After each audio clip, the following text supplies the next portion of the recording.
Hi everyone, Cindy Squirrel here. I had a cousin that asked if I happened to have my grandmother's gingerbread cake recipe with sauce. I don't. Her dad was wanting it. He's probably missing his mom, and it was something that he really enjoyed, and he said it was lip smacking good. Well, I have a lip smacking good spice cake recipe. And I write on all of my recipes. I know it's terrible to write in a book, but I found that I kept, using the same recipes that I didn't like. So I put right on the recipe, yuck, or too dry, or best, or, this one has quick, easy, best cake ever.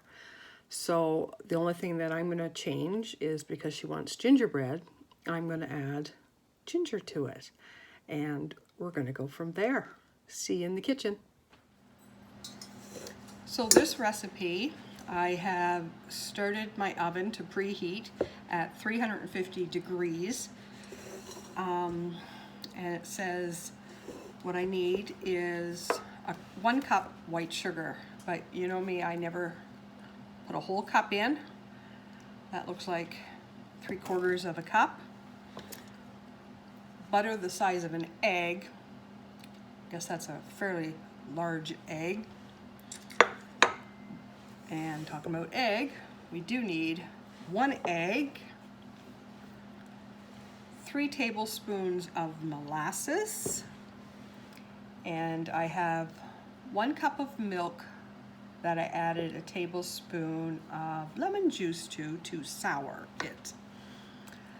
You need 1/4 teaspoon vanilla, and I only use pure vanilla extract. I don't use that imitation crap because it's imitation. It's made in a lab. That's my rant for the day. Oh, my oven's ready. 1½ cups of flour, 1 teaspoon of cinnamon, a pinch of allspice. Now, that's what my recipe calls for, but I am going to add ginger. I don't think you can have gingerbread cake without ginger. It's got baking soda, baking powder, and that's it. So let's start off. We will put, of course, the butter. We'll put it into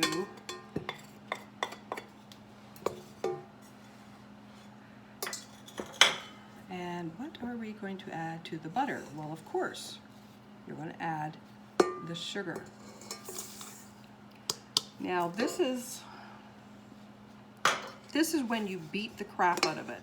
When people are making a cake, you don't beat the crap out of the cake after you've added the flour. It's just at that stage. Beat it. You could beat it for 20 minutes if you wanted. That's what you want. You want the sugar and the butter and everything nice and smooth and silky, and that is going to make your awesome cake. So I am going to put that in my KitchenAid blender, and I am going to blend the crap out of it. See you soon. Okay, that's all blended. So now I'm going to add 1 slightly beaten egg.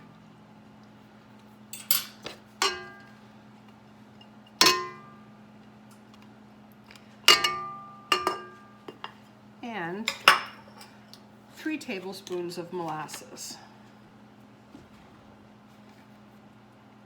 1, 2, 3. Okay, now we're going to put this back in the mixer, and we're going to finish beating the crap out of it. Now in your flour, you are going to add your dry ingredients, which is 1/2 teaspoon of baking powder, half a teaspoon baking soda,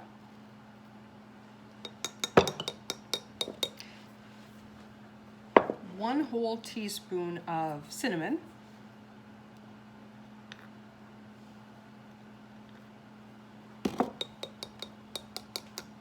and where did my ginger go? We're going to 1 teaspoon of ginger or half a teaspoon? That's the question. I'm going to go with a light 1. And then it said allspice. Now the allspice was for my spice cake. I think I'll add it to this cake, and a pinch. So the pinch is, use the bottom of your spoon there, and that's a pinch. It's like half of an eighth. Okay, and then we're just gonna mix that all up. Blend it all in.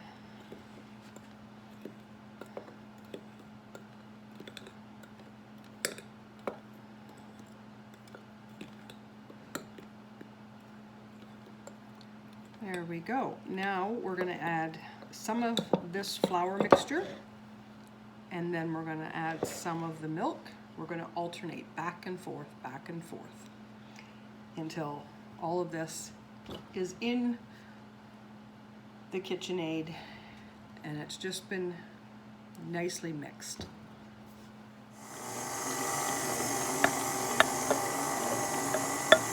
There's the rest of the flour mixture.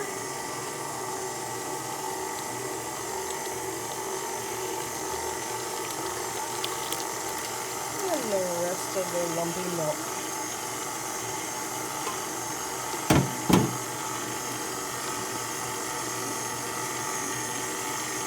Clean out your beaters, just turn it on high for a quick second.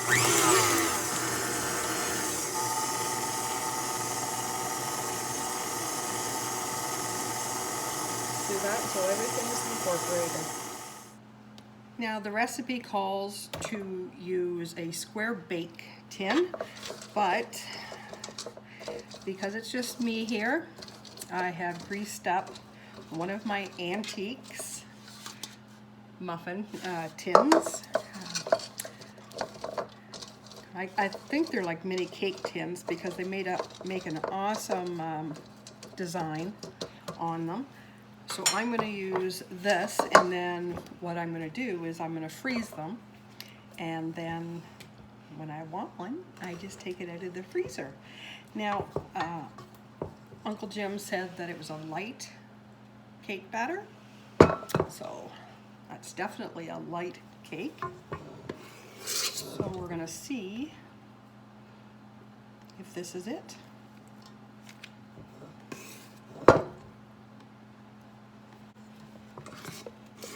I didn't think I was going to have enough batter to do this dozen because they're fairly large, but it looks like I might just have enough batter. Oh, maybe not. Didn't see those two over there hiding.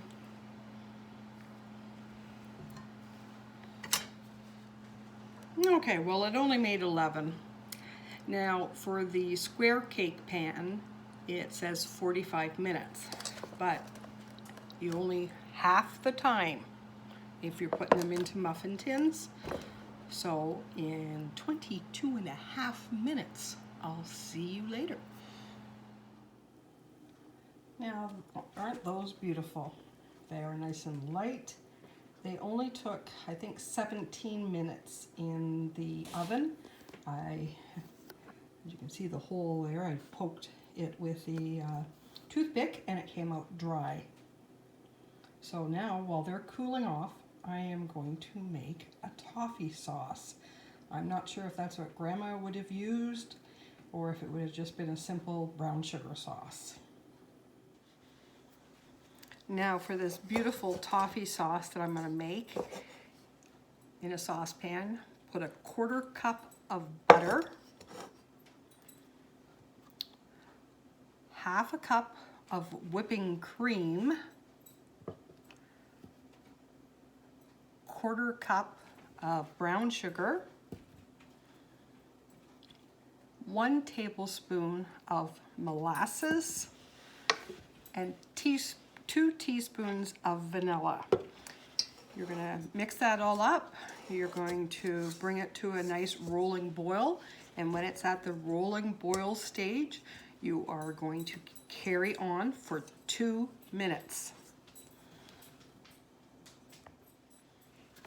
While I'm waiting for my sauce to melt the butter and that and to start boiling, just take a spatula and just go around like that, and your muffins should just pop right out of there, or your mini cakes. And then look at that beautiful design on the bottom of that. When you're talking presentation, that looks so much nicer than just a cut piece of cake. Now here we go. We're all done with our gingerbread cake. And aren't these the cutest little measuring cups? They're 2 ounces, which is 4 tablespoons. And I thought, you know, like at Christmas time, it's how much sauce do you want? You want to, you know, when everybody's yelling, oh, a little sauce, a lot of sauce. If you served it, everybody, with their own, then they could decide for themselves just how much sauce they want. Now, isn't that, oh my gosh, I can hardly wait to dive into that. That is beautiful. Don't forget to subscribe, like, and write a comment on my YouTube channel so that I know what your thoughts are. And if there's anything you want me to make or try, I'm game. I'm up for anything. Till we meet again, bye.